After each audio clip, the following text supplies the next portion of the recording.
하나님 말씀은 마태복음 7장 22절 23절입니다. 그날에 많은 사람이 나더러 이르되 주여 주여 우리가 주의 이름으로 선지자 노릇하며 주의 이름으로 귀신을 쫓아내며 주의 이름으로 많은 권능을 행하지 아니하였나이까 하리니 그때에 내가 그들에게 밝히 말하되 내가 너희를 도무지 알지 못하니 불법을 행하는 자들아 내게서 떠나가라 하리라. 아멘. 어제의 말씀에 이어서 오늘도 주여 주여 하는 자가 천국에 가는 것이 아니고 아버지의 뜻대로 행하는 삶이 어떤 것인지, 어제의 말씀이 예수님이 말씀을 전하시는 방식은 항상 비슷합니다. 어제 말씀이 이 원리를 하나 설정하셨다고 한다면은 오늘 읽은 22절과 23절은 어제 말씀에 대한 상세한 진술, 그리고 더 전개된 이 설명이라고 할 수가 있습니다.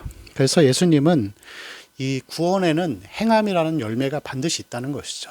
우리가 오해하지 말아야 할 것은 행위로서 받는 구원은 아니잖아요. 우리가 열심히 해서 구원받는 것은 아니지만, 행위로 받는 것은 구원이 아니지만 행위는 구원받은 자가 살아가는 삶의 열매라고 할 수 있습니다. 그래서 조건이 아니라 결과라는 것이죠. 그러면서 오늘 이 말씀에서 이 사람들이 하나님 앞에, 예수님 앞에 섰는데 심판대 앞에 섰습니다. 그런데 이 세 가지에 대한 것들을 이야기하면서 자기들을 이제 변호하는 것을 볼 수가 있습니다. 거기에서 보면은, 그래서 22절에 그날에 많은 사람이 나더러 이르되 우리가 주의 이름으로 선지자 노릇했다. 첫 번째로는 주의 이름으로 선지자 노릇을 했다는 것이죠. 여기서 주의 이름으로, 여기서 보면은 주의 이름으로 했습니다.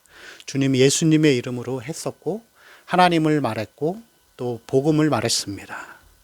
그러면서 자기들이 당연히 설교자로서 하나님의 일을 했습니다 라고 했는데, 하나님께서는 말씀하시기를 나는 너희들 모른다. 여러분, 무엇이 문제일까요? 무엇이 문제일까요? 선지자 노릇, 지금으로 얘기하면은 목회자이겠죠. 목회자인데 주의 이름으로 주여 주여 하면서 주를 외치고 하지만, 이러한 목회자들이 사역을 한 것이지, 사역을 한 것과 자신의 어떤 구원과 개인의 거듭남은 어떤 면에서는 별개라는 것이죠. 여러분, 더 좀 적나라하게 이야기하면 구원받지 못한 자도 목회자가 될 수 있어요. 목회할 수 있어요. 저도 목사니까 이 학교 다닐 때나 아니면 뭐 교회 사역을 할 때 이 동료 친구들, 뭐 목사 친구들한테 가끔 물어봐요. 저는 성도들한테도 물어봐요. 너 구원 받았어? 근데 이렇게 얘기를 하다가 보면은 이 친구 목사들이 이 이 중생과 회심에 대한 기억이 없는 사람이 되게 많아요. 근데 그것을 우리가 평가할 수는 없어요. 하나님만 아시기 때문에. 근데 중요한 것은 뭐냐면은, 오늘 이 말씀은 목회자도 자기 만족의 행위를 하다가 그것을 사역으로 하다가 천국에 못 들어갈 수도 있다라는 것이죠. 다른 의미에서 보면은 목사라고 해서 천국 간다라는 이 명제는 없는 것입니다. 어쩌면 우리는 이 하나님 앞에 갔을 때 많은 설교자들이 천국 밖에 있는 것을 볼 수도 있을 것입니다. 그래서 항상 여러분, 제가 신앙을 검증해 보고 시험해 보라는 것이죠. 두 번째, 선지자 노릇. 그리고 여기서 보면은 선지자의 영이 구약에서 보면 사울 왕에게도 가끔씩 임했습니다. 그건 무슨 의미냐면은, 하나님은 때로는 하나님을 믿지 않거나 천국 밖에 있는 자들도 그런 식으로 희한한 능력을 행하게도 하신다는 것이죠. 그래서 우리가 행하는 어떤 특별한 일들이나 내가 가진 직분들이 나의 신앙과 구원을 안전하게 보장해 준다라고 할 수 없습니다. 그래서 이것은 굉장히 우리에게도 이 주의를 하라고 하시는 말씀이죠. 오늘 이 말씀은 믿지 않는 자들에게 예수님이 하시는 말씀이 아니라 하나님의 백성들에게, 우리에게 말씀하시고 우리에게 적용해 보라고 하시는 것입니다. 자, 두 번째, 이들이 근거로 삼았던 것은 주의 이름으로 귀신을 쫓아냈다라고 이렇게 말씀하고 있습니다. 그런데 성경에서 보면은 예수님의 제자였던 가룟 유다도 이 제자들과 함께 귀신을 쫓아내는 일들을 분명히 했습니다. 그리고 사도행전 19장 14절 말씀을 보면은 꽃 같은 힘을 가진 스게와의 7 아들도 이 일들을 행했다. 귀신을 쫓아내는 일들을 했다라고 그렇게 말씀하고 있습니다. 그래서 뭐 귀신을 쫓아내는 특별한 능력이 있다고 해서 그것이 하나님의 백성이고 이 하나님의 원하시는 열매를 맺는 삶이 아니라는 것입니다. 이러한 은사들은 우리가 정말 조심해야 될 것이, 은사들은 성령님만 낼 수 있는 것이 아니라는 것이죠. 은사들은 어떤 면에서는 이 마귀들도 그 은사와 비슷하고 굉장히 이 동일한 것들을 행할 수 있는 능력이 이 마귀에게도 있습니다. 그래서 은사가 우리의 거듭남이나 구원과는 관계가 있지만 없을 가능성도 많다는 것입니다. 그리고 세 번째, 이 사람들이 근거로 삼은 것은 주의 이름으로 많은 권능을 행하지 아니하였나이까 하리니, 그렇게 말씀하죠. 많은 권능을 행했죠. 애굽의 마술사들도 많은 권능들을 행할 수 있었습니다.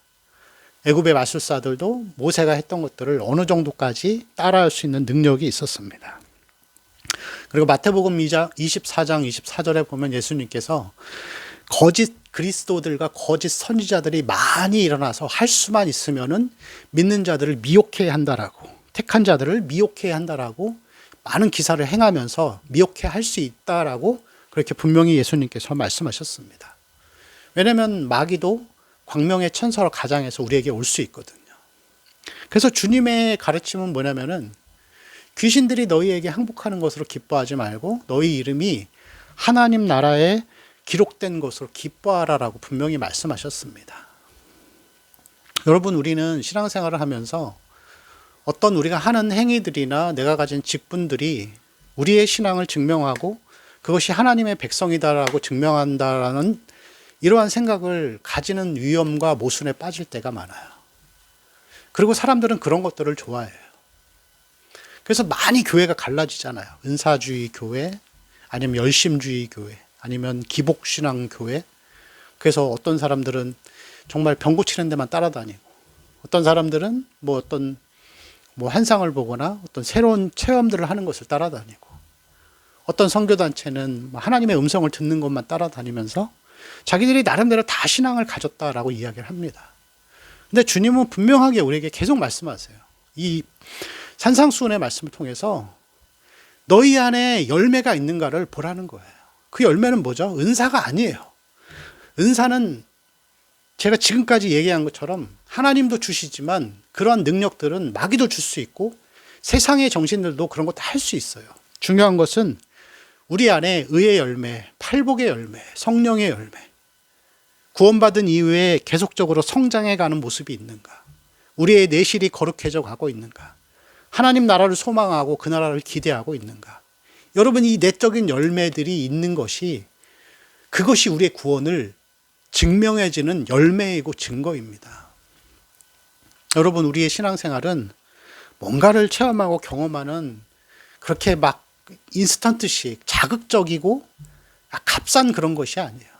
예수 그리스도의 진리와 말씀들은 얼마나 고귀하고 하나님을 알아가고 우리가 그 안에서 그분과 함께 말씀 안에서 걸어간다라고 하는 것은 예수 그리스도를 아는 지식이 가장 고상한 것입니다.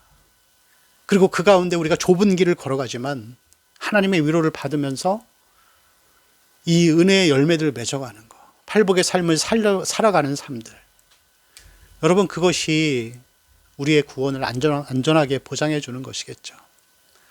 우리의 모습들이 이러한 올바른 것을 쫓아서 좁은 길을 걸어가는 자들의 삶이 되었으면 좋겠습니다. 그냥 어떤 자극적인 것, 쉬운 것, 위로, 평화, 가벼운 것에 머물러 있지 말고 더 깊은 하나님의 지식 가운데 걸어가는 우리 성도들의 삶이 되시기를 축원합니다. 기도하겠습니다. 주님, 우리의 모든 삶들이 우리가 말씀을 들은 것과 같이 예수 그리스도를 아는 지식과 성령의 열매와 팔복의 삶을 살아가는 것이 우리 인생의 제일 중요하고 또 중한 목적이 될 수 있도록 주여 우리를 진리 가운데로 이끌어 주옵소서. 감사하며 우리 주 예수님의 이름으로 기도합니다. 아멘.